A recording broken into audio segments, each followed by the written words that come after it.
श्री शिवाय नमस्तुभ्यम दोस्तों।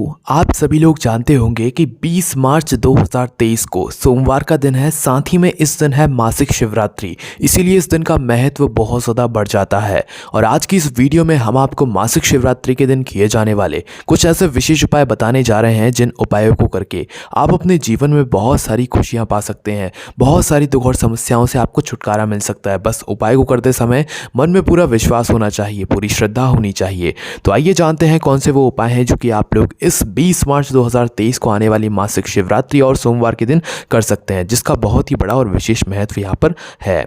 तो सबसे पहला जो उपाय है वो ये है, इस उपाय को करने से आपके ऊपर भगवान भोलेनाथ का आशीर्वाद होगा और आपके जीवन से सारी दुख समस्याएं भी दूर होंगी। तो करना क्या है दोस्तों, इस दिन आप लोग अगर चाहें तो बेलपत्री के वृक्ष के नीचे आप लोग क्या कर सकते हैं, लाल चंदन का जल चढ़ा सकते हैं, सिर्फ बेलपत्री के वृक्ष के नीचे, है ना। अब जल कैसे बनाना है आप लोगों को, एक लोटा जल आपको लेना है, उस जल पात्र के अंदर थोड़ा सा एक चुटकी लाल चंदन आपको डाल देना है, ठीक है। लाल चंदन डालकर इसे एक लोटे जल को बेलपत्री की जड़ में जाकर आपको चढ़ा देना है, ठीक है। और भगवान से जो आपकी कोई दुख समस्या चल रही हो तो उसके लिए प्रार्थना कर लेना है ना। उसके बाद में दोस्तों जो अगला उपाय है भगवान भोलेनाथ के आशीर्वाद प्राप्त करने का, वो ये है कि सोमवार की इस मासिक शिवरात्रि को आप लोग क्या कर सकते हैं, थोड़ा सा शुद्ध देसी गाय का आपको घी लेना है। क्या लेना है, थोड़ा सा शुद्ध देसी गाय का घी आपको लेना है ना, शुद्ध होना चाहिए वो। इस घी को लेकर आपको प्रातःकाल सुबह सुबह शिव जी के मंदिर जाना है ना। शिव जी के मंदिर जाकर आपको क्या करना है कि इस घी से भगवान शिव जी की शिवलिंग के ऊपर आपको ओम लिखना है। ओम लिखना आता है ना, जो भगवान शिव जी का स्वरूप होता है। तो आपको अपनी इसी घी की एक उंगली से क्या लिखना है, भगवान शिव जी की शिवलिंग के ऊपर ओम लिखना है। ओम लिखने के बाद इसी उंगली को अपने मस्तिष्क से आपको स्पर्श करना है और अपनी शिखा की जो पीछे मतलब चोटी होती है वहाँ पर स्पर्श करना है और भगवान से हाथ जोड़कर प्रार्थना करके आशीर्वाद ले लेना है। निश्चित ही भगवान भोलेनाथ आपके सभी काम बना देंगे, आपके सभी रुके हुए रास्ते को खोल देंगे। उसके बाद में दोस्तों जो अगला उपाय है वो ये है कि अगर आप लोग चाहें कि आपके घर में बहुत ज़्यादा धन की कमी आती है, आप लोगों को बहुत ज़्यादा पैसों की समस्या से जूझना पड़ता है, तो उस स्थान पर भी आप लोगों को इस दिन यह विशेष उपाय ज़रूर करना चाहिए। क्या करना है, एक गोल बाती का घी का दीपक सबसे पहले आपको तैयार करना है, ठीक है। इस उपाय को आपको कब करना है, आपको करना है शाम के समय, प्रदोष काल में, है ना। तो करना क्या है, एक गोल बाती का घी का दीपक आपको तैयार कर लेना है। घी का दीपक तैयार करने के बाद आपको किसी भी बेलपत्री के वृक्ष के नीचे जाना है ना। बेलपत्री के वृक्ष के नीचे आप लोग जाएंगे, वहां पर भगवान भोलेनाथ के नाम का स्मरण करते हुए इस दीपक को जलाएंगे। दीपक को जलाने के बाद जैसे ही आपका दीपक जल जाए, आप भगवान से प्रार्थना कर लें, भगवान से आशीर्वाद ले लें। उसके बाद उसी बेलपत्री के वृक्ष के नीचे की मिट्टी, आपने जहाँ पर दीपक जलाया है उसकी साइड की हल्की सी थोड़ी सी मिट्टी या भले ही एक कंकड़ लाओ, ठीक है, हल्की सी मिट्टी आपको लाना है और अपने घर में लाकर रख देना है, ठीक है। अपने घर में लाकर रख दो या आपके घर में जो गार्डन हो, गमले हो, वहाँ पर जाकर रख दो, है ना।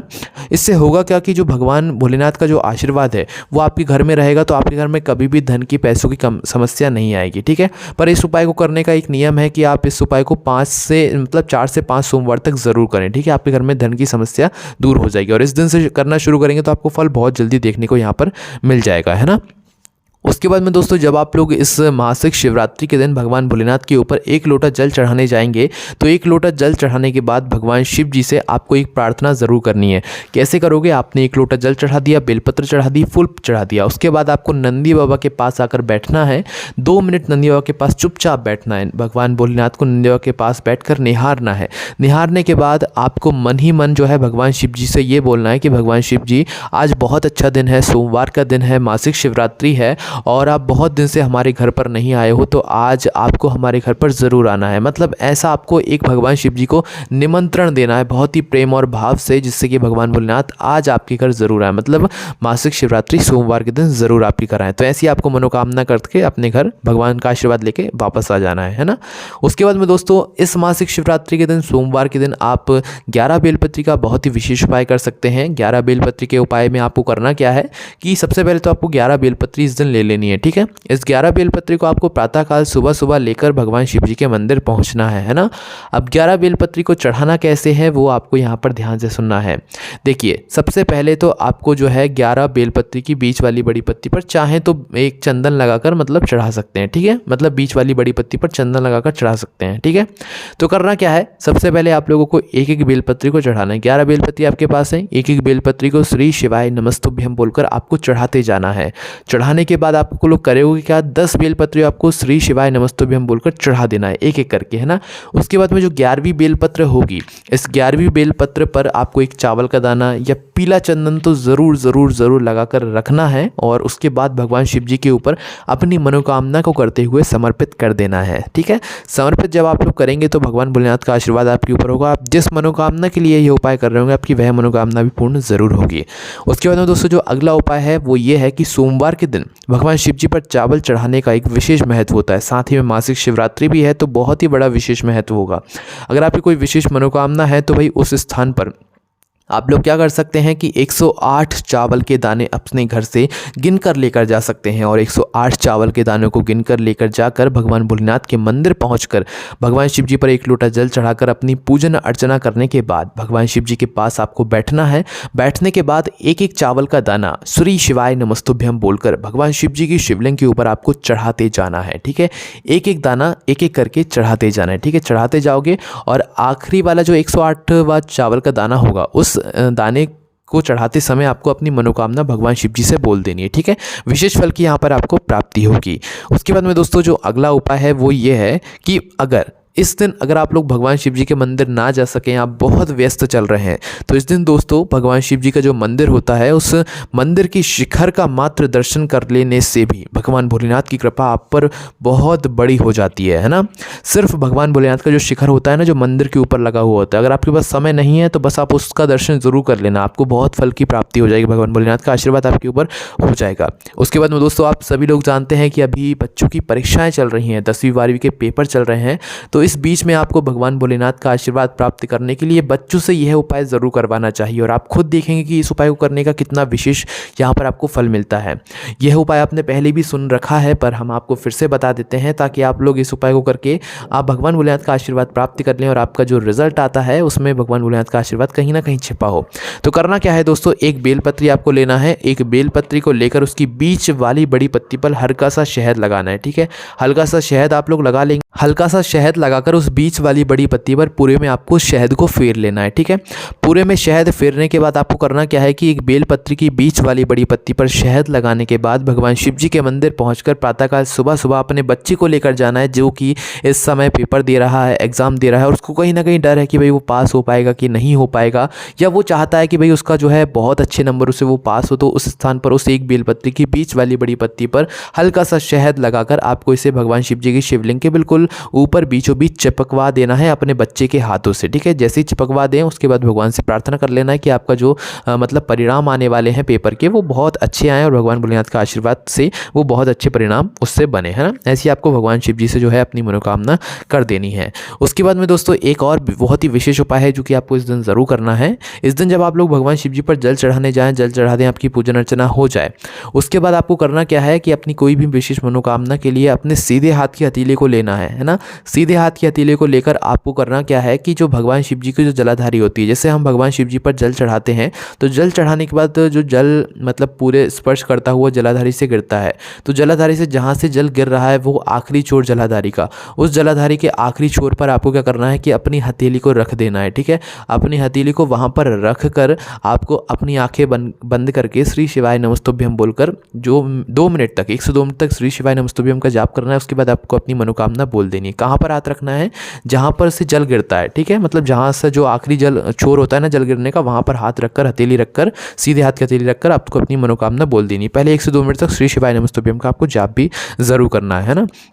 उसके बाद में दोस्तों जो अगला उपाय है वो ये है कि अगर आप लोग इस दिन जल के पात्र में इत्र डालकर भगवान भोलेनाथ को चढ़ाते हैं तो निश्चित ही भगवान भोलेनाथ की कृपा आप पर होती है, ठीक है। देखिए जो भी चीज़ उपाय में आप लोग उपयोग करेंगे वो शुद्ध करना। इत्र का भी ले रहे हैं तो भले 1 बूंद इत्र लो, पर वो है शुद्ध होना चाहिए। इस बात का आपको विशेष रूप से ध्यान रखना है। उसके बाद में दोस्तों इस दिन का एक बहुत ही विशेष उपाय है। इस उपाय को करने से आपकी कैसी ही मनोकामना हो, जिस मनोकामना के लिए आपने बहुत उपाय व्रत कर लिए हैं, नहीं हो रही है है मनोकामना पूर्ण, तो एक उपाय ये इस दिन मासिक शिवरात्रि के दिन ज़रूर कर लीजिएगा। इस उपाय में आपको करना क्या है कि 1 काली मिर्ची लेनी है और 7 काली तिल के दाने लेने हैं। कितनी? 1 काली मिर्ची और 7 काली तिल के दाने। ये आपको अपने घर में आसानी से मिल जाएंगे और इनको लेकर आपको प्रातःकाल सुबह सुबह शिव जी के मंदिर जाना है। अपने सीधे हाथ की हथेली में आप पहले पूजन अर्चना कर लीजिएगा, अपनी शिव जी पर जल चढ़ा दीजिए, बेलपत्र चढ़ा दीजिए, उसके बाद आप इस उपाय को आराम से बैठकर करिएगा, है ना। अपने सीधे हाथ की हथेली में 1 आपको काली मिर्ची रखना है और 7 काली तिल के दाने रखना है, ठीक है। आपने रख लिए। अब रखने के बाद दोस्तों करना क्या है कि यह दोनों चीज़ों को सीधे हाथ की हथेली में रखकर भगवान शिव जी की शिवलिंग के ऊपर श्री शिवाय नमस्तुभ्यम बोलकर आपको समर्पित कर देना है और भगवान से अपनी जो भी मनोकामना हो वो बोल देना है। अगर आप चाहें तो मनोकामना नहीं भी बोलेंगे तो भी भगवान शिव जी तक आपकी मन की बात पहुंच जाएगी और आपकी वह दुख समस्या दूर ज़रूर होगी, आपकी मनोकामना भी ज़रूर पूर्ण हो जाएगी, ठीक है।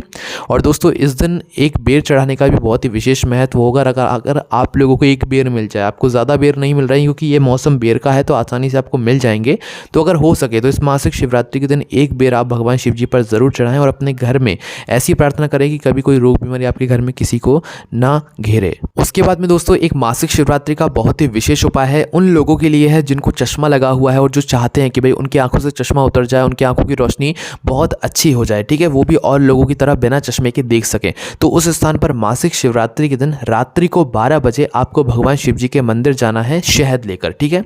शहद आप लोग लेकर जाएंगे, तो शहद लेकर जाने के बाद आपको यह शहद को भगवान शिव जी की शिवलिंग के ऊपर रात्रि को 12 बजे चढ़ा देना है, ठीक है। उपाय रात्रि को 12 बजे ही होगा। कैसे करना है, क्या करना है वो आपको देखना पड़ेगा क्योंकि रात्रि को 12 बजे ज़्यादातर मंदिर बंद होते हैं। भगवान शिव जी के मंदिर बंद नहीं होते हैं पर वो पूरे मंदिर एक साथ होते हैं तो इस वजह से बंद हो जाते हैं। भगवान शिव जी के मंदिर में दरवाजे होते ही नहीं है, ठीक है। तो आप देख लीजिएगा कैसे करना है। रात्रि को 12 बजे भगवान शिव जी पर शहद चढ़ाना है। उसी शहद को वापस से एक पात्र में झेल कर लाना है। झेल कर लाने के बाद इसी शहद को आपको 15 दिन तक आपको सुबह शाम प्रातः काल मतलब सुबह सुबह और शाम के समय प्रदोष काल में अपने नयनों के नीचे लगाना है, ठीक है। 14 से 15 दिनों तक आपकी आंखों की रोशनी वापस आती जाएगी, चश्मा धीरे धीरे करके हटता जाएगा। उपाय करते समय उनमें विश्वास जरूर रखिएगा। तो दोस्तों ये कुछ उपाय थे जो कि आप लोग इस मार्च के महीने में आने वाली मासिक शिवरात्रि और सोमवार के दिन कर सकते हैं। इनसे आपको बहुत ही विशेष फल की प्राप्ति होने वाली है। कोई भी आपको समस्या आती है तो आप हमसे कमेंट करके पूछ सकते हैं। ओम नमः शिवाय, जय भोले बाबा श्री शिवाय नमस्तुभ्यम।